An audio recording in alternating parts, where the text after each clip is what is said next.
biasanya Pak Bu, kehidupannya itu ia mementingkan akhirat. Dunia tetap Pak. Jangan dianggap begini, orang zuhud itu kemudian tidak boleh pakai baju bagus, nggak boleh pakai mobil bagus, nggak boleh punya rumah yang bagus, nggak boleh punya istri yang cantik. Ada kiai istrinya cantik, ya kiai itu nggak zuhud, nggak boleh kiai punya istri cantik, nggak boleh. Kiai itu bojone kudu rembes, kudu elek. Lah enak sampean, ayo mbok pek kiai ini gak oleh. Keliru itu pemahaman seperti itu Bapak Ibu. Dia punya harta banyak, tapi nggak sampai dia mencintai terlalu berlebih-lebihan. Sampai nanti ada makalah setelahnya itu ada hadis mengatakan Rasulullah pernah bersabda, aku dianugerahi Allah cinta terhadap dunia dengan 3 hal. 1, aku cinta dengan wewangian, aku cinta dengan minyak wangi. Yang kedua, aku cinta dengan wanita. Yang ketiga, aku cinta dengan sholat. Jadi Rasulullah kalau ketemu 3 ini Pak, senangnya luar biasa. Ketemu minyak wangi, ketemu perempuan, terus sholat.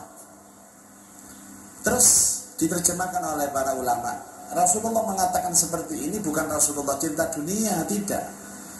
Ada hal-hal yang melekat dalam kehidupan manusia dalam urusan dunia, tapi tidak masuk kategori dia cinta dunia. Contoh, makan, beli makanan Pak, itu kan dunia, tapi kan bukan dunia, kebutuhan itu Pak, makan. Panjenengan poso, wae maghrib, dikai buka, moh aku gak gelem Mas, gak gelem sego, gak gelem es, gak gelem kolak. Apa? Itu dunia, aku tak mencintai dunia. Ya mate kelaparan sampean. Jadi ada kalanya sisi dunia itu harus melekat dalam kehidupan. Kados minuman ini Pak Bu. Nah ini kan minuman. Napa bedanya ngombe kula kali sampean Pak? Padha niki, cuman capek dijopok. Napa kok dijopok Pak? Soalnya gak sponsor kayak ini. Enak deh, gak sponsor tak ada kayak gini disorting kok. Oke, istri itu dunia, tapi itu kebutuhan, bukan berlebih-lebihan. Maka orang-orang yang dikehendaki baik sama Allah, hatinya dikondisikan tidak terlalu mencintai dunia. Terus pun dicaranya dengan sumerap kalau hati kita itu tidak terlalu mencintai dunia. Bagaimana cara atau indikatornya Pak? Kalau kehilangan biasanya, kalau kehilangan tidak terlalu sedih, mboten tapek gelo, ya biasa gitu saja. Jadi orang itu melihat bahwa dia cinta dunia atau tidak dilihat dari saat kehilangannya. Jangan kalau dianggap cinta terhadap uang misalkan, ya lihat saja kalau kehilangan uang bagaimana reaksinya. Sampai nangis, sampai sedih, sampai gulung-gulung, sampai semaput, ya Anda cinta dunia. Tapi kalau sudah hilang, Mas duit hilang, ya apa Mas? Yes, ya gak apa-apa banyak waya hilang. Semoga-moga dikandani Allah. Nah. Istri juga demikian. Kalau terlalu cinta istri, lihat coba istrinya meninggal dunia. Nih, terlalu cinta lah, bisa semaput, nangis. Tapi nih biasa-biasa ya, bojone mati ya wis. Innalillahi wa inna ilaihi raji'un. Kadang-kadang ya ka innalillah malah alhamdulillah. Lagi bojo kurang ajar iki. Ai ja'ala qalbahu khalian. Maksudnya adalah Allah akan menjadikan hatinya sepi. Mimma khallat minhu yadahu, dari apa-apa yang dia merasa memiliki dengan tangannya ini Pak. Warnanya apa? Orang itu dikasih dunia tapi tidak cinta dunia, itu paling enak. Itu namanya zuhud. Yang paling susah dan sengsara, cinta dunia tapi gak duwe donya. Sama wong sugih gak kedonyan, melarat kedonyan. Sengsara Pak. Jadi zuhud ini bagian dari cara Allah untuk menghendaki seseorang itu menjadi baik. Mboten emanan, ya, ndak pelit. Orang pelit itu paling ditakuti apa, Pak? Napa wong medhit niku gak iso nang masjid kira-kira, ya napa?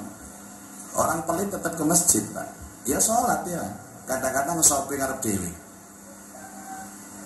Tapi orang pelit jika dia masuk masjid itu paling wedi napa?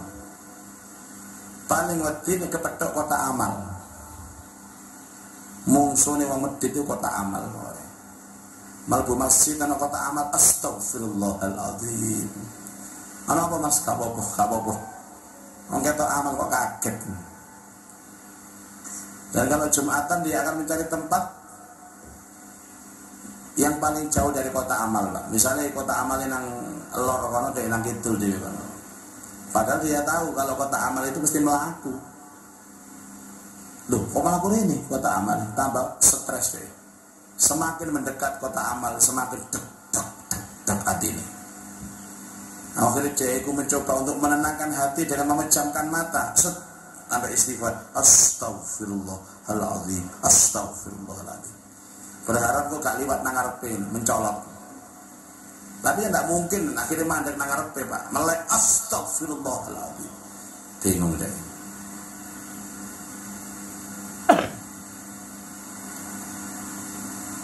Itu yang kedua. Yang ketiga, wa bassarahu bi uyubi nafsihi. Dan Allah menyadarkan dia bisa mengetahui kekurangannya. Masya Allah. Jadi orang itu yang disadarkan Allah akhirnya tahu dengan kekurangannya, itu adalah orang yang dikehendaki baik sama Allah. Orang yang menyadari kekurangannya, Pak, itu biasanya, Pak, nggak biasa untuk membicarakan orang. Ada orang cerita itu, menjelekkan ini, menjelekkan itu, dia diam aja, ya wis. Dia merasa, oh aku kurung api, kok laku aku ngeleng-ngeleng wong. Jadi setiap ada orang memuji dia gak bangga, karena dia disadarkan Allah, tahu tentang kekurangannya, tahu tentang aibnya. Mas, wong iki lho Mas, Masya Allah, ya apa sih Mas, ya kelakuan ibu wajah iki Mas. Ini konangan lho Mas. Konangan lho wingi dicekel ambek wong kampung, konangan. Kayak menengai. Bejat ya Mas. Lho ala nek masalah bejat ya, bejatan aku timbang dhek. Jadi isinya itu terus menyadari aku cacat, aku kurang, aku salah. Itu artinya orang yang dikehendaki baik. Tapi sebaliknya, kalau ada orang yang tidak tahu bahwa dirinya itu kurang dan salah, maka dia jauh dari kebaikan. Ada 3 cara Allah menghendaki kebaikan seseorang. Yang pertama, Allah akan memahamkan dia dengan pemahaman terhadap agama yang sempurna. 2, akan menjadikan kehidupan dunianya zuhud, tidak terlampau mencintai dunia. Yang ketiga, Allah akan menyadarkan dia, membuka mata hatinya tentang aib dan cacat dalam kehidupannya. Ini kita berdoa semoga kita ini termasuk orang yang dikehendaki baik sama Allah, Pak. Setiap hari diberikan pemahaman yang baik, dibersihkan hati kita dari kecintaan dunia yang berlebih-lebihan, kemudian disadarkan atau dibukakan mata batin kita agar tidak terlampau, agar selalu ingat dengan cacat dan aib dalam kehidupan kita. Wallahu a'lam bishawab. Ini materi kita malam hari ini. Berikutnya mungkin ada jamaah yang ingin bertanya, saya persilahkan. Diawali dari Pak Yahya. Nuwun sewu, Pak, nambah pahala. Nuwun sewu nggih. Kata si Pak Yahya niku betul kopi susu nggih Pak Yahya. Monggo. Di-on-kan dulu. Masya Allah. Niki kiai merangkap operator ngeten iki, Pak.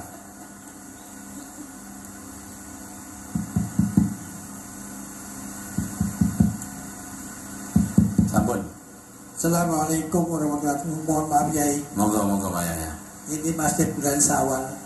Jadi mohon pencerahan bagaimana kita istiqomah Yai menjalankan apa yang sudah pernah kita laksanakan pada bulan Ramadan.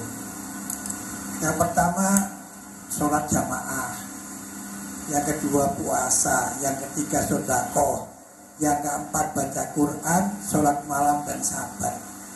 Setelah itu kan setan kan dilepas ya, makanya kan ya setan ya. Mohon maaf, terima kasih. Matur suwun sangat Pak Yahya, bagus sekali. Saya mau tanya kepada Bapak Ibu, apa sih bedanya Ramadan dengan tidak Ramadan dalam urusan amal? Bedanya apa Pak? Sama, di dalam Ramadan kita sholat, di luar Ramadan ya sholat.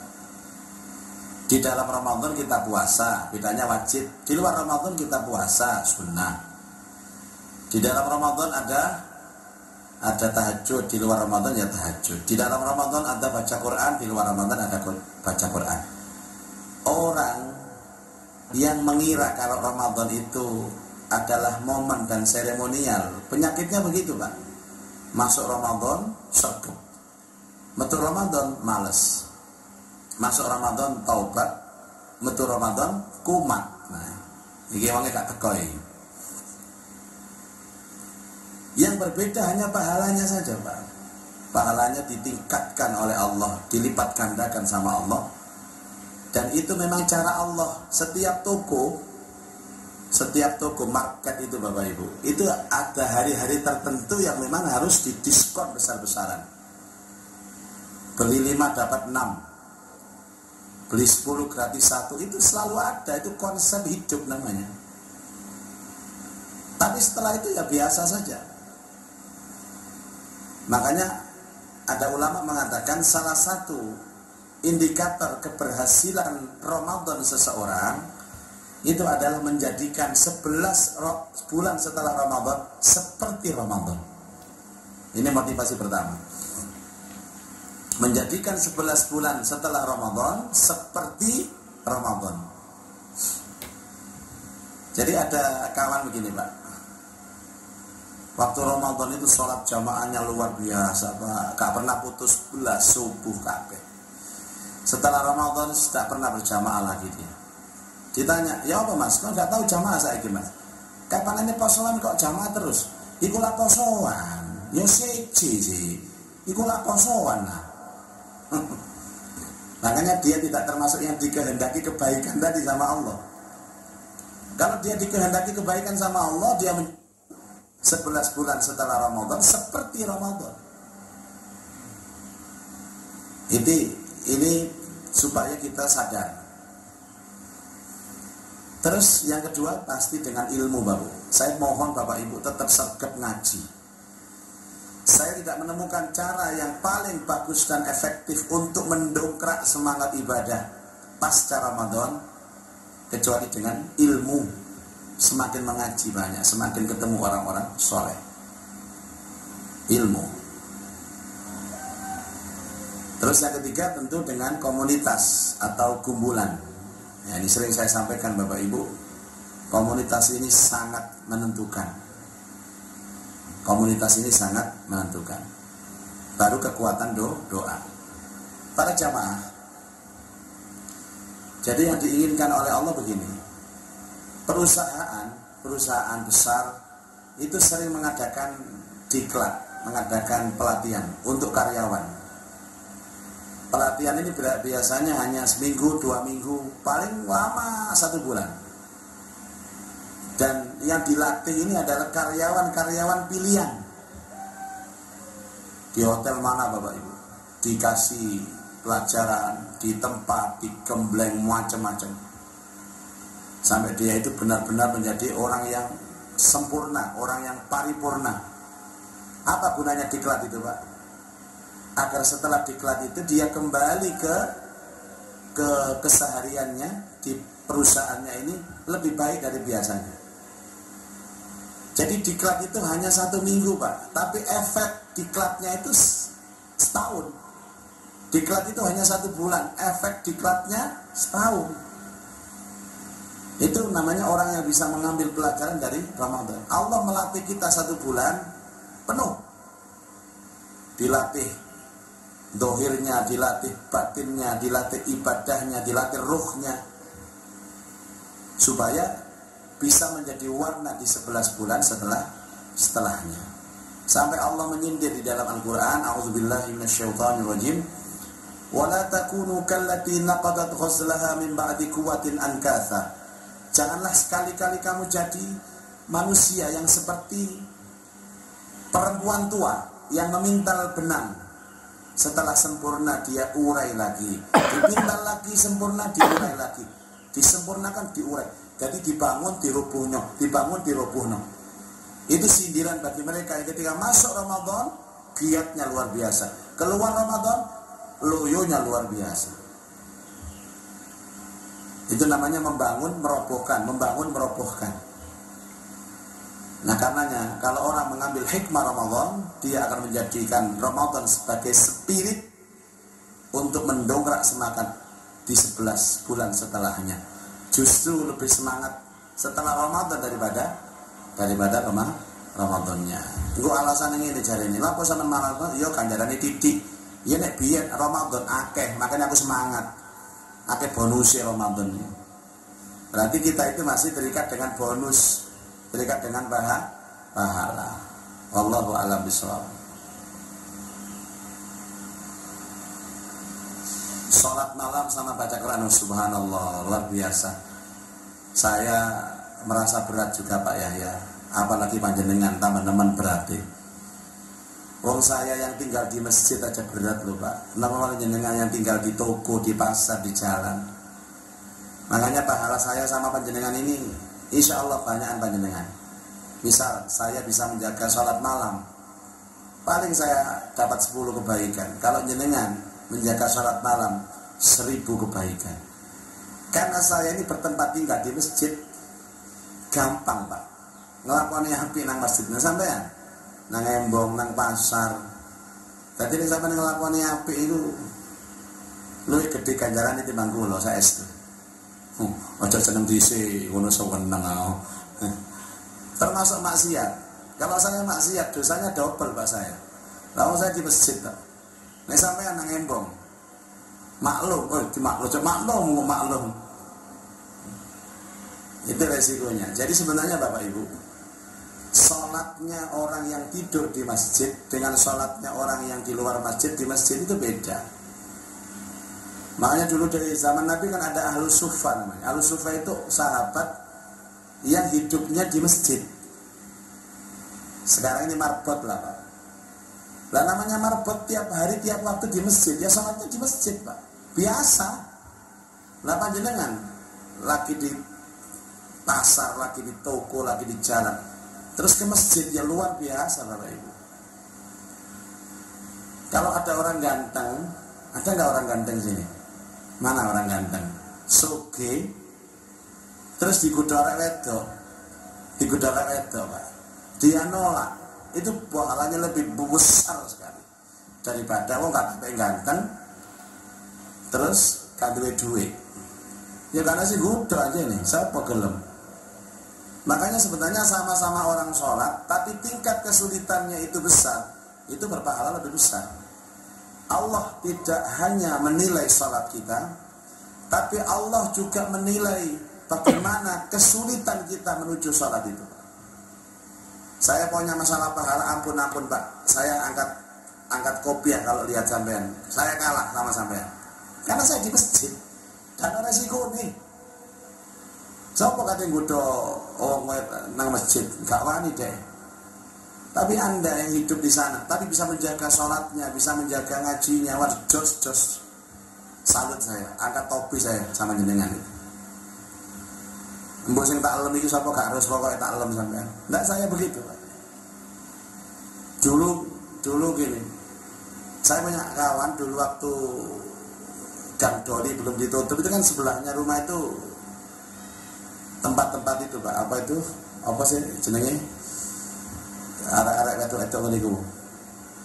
Gimana ya, saya setiap ke masjid itu lihat di kaca itu ada pemandangan perempuan pakai pakaian seksi. Gimana sholat saya? Sampean masya Allah Pak, hebat sampean. Ganjarannya gede sampean. Kalau saya tidak pernah lihat begitu, karena di jalan-jalan langsung masuk masjid nggak ada pemandangan perempuan-perempuan yang buka aurat itu. Sampean tiap mau ke masjid mesti liwatiku Pak. Ganjarannya gede sampean itu. Loh saya sudah mungkin. Akhirnya pendino liwat kono delok terus. Sing tak maksud itu gak tak kudu ngono. Sing tak maksud itu artinya setiap resiko ibadah itu ada hitungannya di hadapan Allah. Ojo tambah ganjarannya gede. Penbudan nang masjid mampir disik ditelok disik. Ya tetap dihindari. Cuman kalau memang itu ujian ya sudah. Sama dengan ujian orang berpuasa. Ketika dia sama-sama puasa di komunitas orang berpuasa, beda mereka yang berpuasa di komunitas orang yang tidak puasa, itu beda nilainya Pak. Dan itu harga-harganya di hadapan Allah Azza wa Jalla. Begitu ya Pak ya. Wallahu a'lam. Baik, mungkin ada lagi. Itu sana. Ini mic-nya, minta tolong. Nah, di sini aja Ustaz. Di sini. Nah, nambah pahala ya. Monggo. Assalamualaikum warahmatullahi wabarakatuh. Waalaikumsalam warahmatullahi wabarakatuh. Izin bertanya Pak Ustadz, bagaimana agar kita itu dapat menjaga iman kita itu tetap stabil atau syukur-syukur bisa naik gitu, agar kita tetap dapat melaksanakan istiqomah dalam hal tersebut. Iya. Matur suwun. Dengan Mas siapa ini? Lukman. Mas Lukman. Dari mana Mas? Dari Tuban. Tuban. Masya Allah. Pertanyaan hampir sama dengan Pak Yahya. Kalau Pak Yahya itu langsung praktek ibadah, kalau Mas Lukman kan iman. Jadi ada yang bertanya kepada saya begini, benarkah Pak Yahya iman itu naik turun? Benar. Tapi jangan dulu berhenti di situ, karena banyak naiknya atau banyak turunnya. Bapak Ibu, manusia ini kan makhluk Allah yang mudah adaptasi, makhluk Allah yang mudah meniru, makhluk Allah yang mudah mencontoh. Karakter dasar manusia, urusan kebaikan dan urusan keburukan itu nyontoh Pak.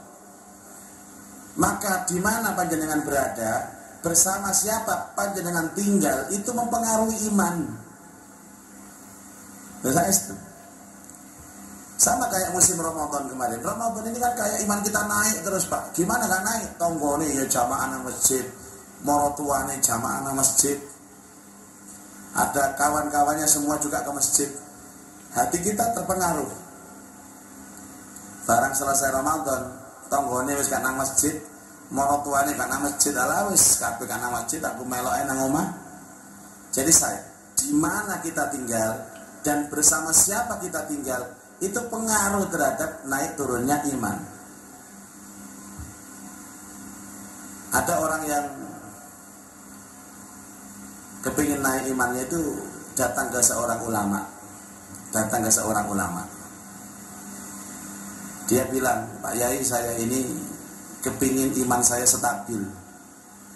Terus, dan katanya harus bergaul dengan orang baik. Maka saya putuskan mulai hari ini saya tinggal di rumah Pak Yai, dekat dengan Pak Yai, supaya saya ini bisa baik. Ya wis. Tapi dengan syarat, apa yang aku lakukan kamu harus nyontoh, kamu harus ikut. Dan kalau enggak, kamu gak lulus. Kamu harus pergi dari rumah saya. Siap. Nah, kebetulan Kiai ini kan orang yang senang bangun malam, baca, pokoknya isinya ibadah terus Bapak Ibu. Seminggu tinggal bersama Kiai itu berubah total. Terus akhirnya dia pulang Pak. Sebulan masih mencontoh Kiainya ini. Barang bulan kedua meleyar mana misalnya. Akhirnya dia kembali lagi ke Kiainya ini. Nah, ini yang pertama. Jadi sekali lagi, di mana kita tinggal, bersama siapa kita bergaul, itulah iman kita. Itulah iman kita. Terus yang kedua, iman itu kan bagi orang awam itu kan harus sedikit dipaksa Pak. Kebaikan yang berasal dari bukti keimanan itu harus dipaksa. Mboten saged mboten dipaksa itu Pak. Harus.